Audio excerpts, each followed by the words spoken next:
V90S, the new clamshell from Powkiddy. I was able to get this new handheld for just $33 on AliExpress. And considering the specs of this handheld, this is one of the best deals that you can currently get. For example, the RG35XXSP costs about $20 more. The clamshell produced by Mio, the one with the bed hinge, costs about $30 more. So at $30 something dollars, this thing is just amazing. Let me show you. Here is the device from all angles. It's relatively compact, like most clamshells. It has the Powkiddy logo on the front. I really like the shoulder buttons. It does not rattle much. The only rattle comes from the shoulder buttons, but it's really not that noisy. Two USB Type-C ports on the back. This one is OTG, this one is for charging DC.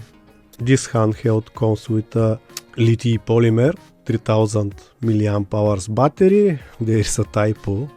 It says Lithium Pro. The recommended input charge is 5 volts, 1.5 amperes.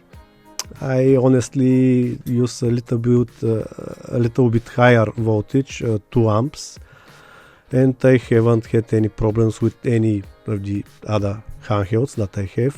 This one charges for about an hour and 20-30 minutes. It's quite fast. I got the version without an SD card with ROMs, so I just reinstalled the OS on the provided 16 GB card and then created the ROMs card on another 256 GB card. There is a Reddit post talking about this procedure. The community have already provided links with a backup of the system that this handheld is using. You just need to follow the steps carefully and you'll be up and running in about 10, maybe 15 minutes. So that of course excludes the transfer of the ROM files to the bigger card. 256 gigabytes take a while to transfer. The console has a very nice hinge, much better than the hinge on the Mio. It's the tried and tested hinge that they used on the V90.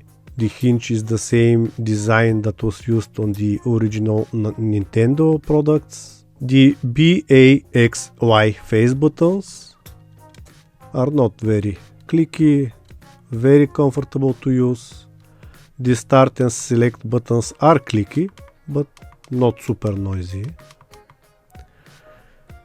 It's the standard D-pad that you get with most of the Powkiddy products. It's perfectly fine, no drama there. You have two LED indicators on the front, and here is your speaker. The volume up and down button, the power button on the right side, and the reset button. This handheld does not have a built-in Wi-Fi or Bluetooth, but you can always use a dongle in the OTG port. Please note that not all dongles work. I have about 10 cheap Chinese dongle and only 2 or 3 worked with this device. There is no headphone jack, but of course you can use Type-C headphones. or a cheap USB to 3.5mm adapter. The operating system here is Batocera. It's a very popular operating system. I use it on my computers, on some of the handhelds in front of you. There is nothing complicated about it. You can start using the system as is, but of course you have many options to tinker with. If you would like to, you can change virtually everything. It's a very popular operating system and there are a ton of tutorials, manuals online. It's very easy to use. This display is great. It's better than the, for example, the display on the R36, on the R35. It's bigger than the display on the mini handheld RG28XX. It's 3.5 inches. The colors are nice, the saturation is great, the brightness is very good. It can go really dim for gaming in the nights and quite bright so you can use it outdoors.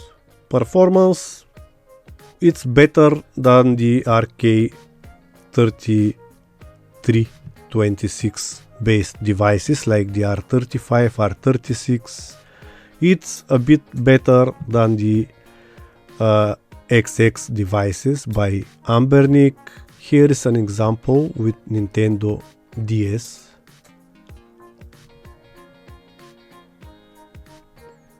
Frame skip is disabled and it is currently running in high resolution 3D mode with 3D and it runs perfectly.